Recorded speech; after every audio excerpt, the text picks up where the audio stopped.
Avec ce rejet que le texte vient de connaître à la commission des lois du Parlement, quelles sont les chances de le faire aboutir? Avant même les chances déjà, il faut expliquer au commun des Béninois qu'il y a une différence entre la loi d'amnistie Oui, et la grâce présidentielle en termes de absolument. conséquences politiques. OK.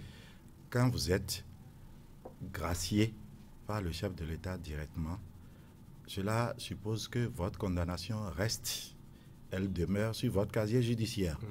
Et quand vous êtes amnistié, ça veut dire que tout ce qui vous était reproché est éteint. Toute condamnation est foreclose à votre niveau, donc vous avez un blanc-seing pour continuer.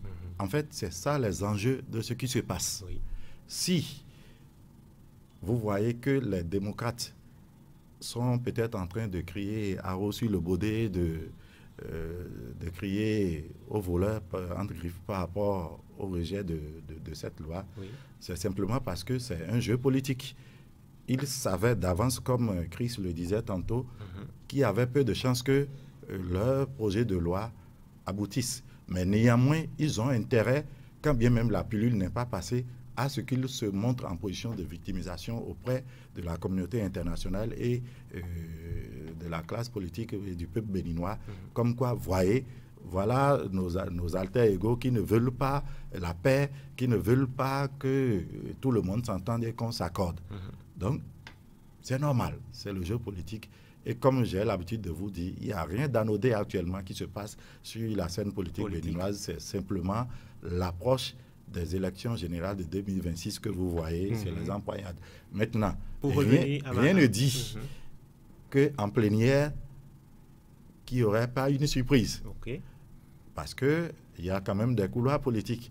Depuis le rejet de ce projet de loi en commission, qui vous a dit qu'il n'y a pas eu de rapprochement et que les gens ne sont pas en train de discuter. Tout ce que nous autres, qui ne sommes pas près des hauts lieux politiques, on demande, c'est que les acteurs de deux camps sachent raison garder et voient l'intérêt général et sachent comment il faut faire pour que le débat politique soit apaisé, qu'on passe à l'essentiel, c'est-à-dire le combat pour le développement. D'accord.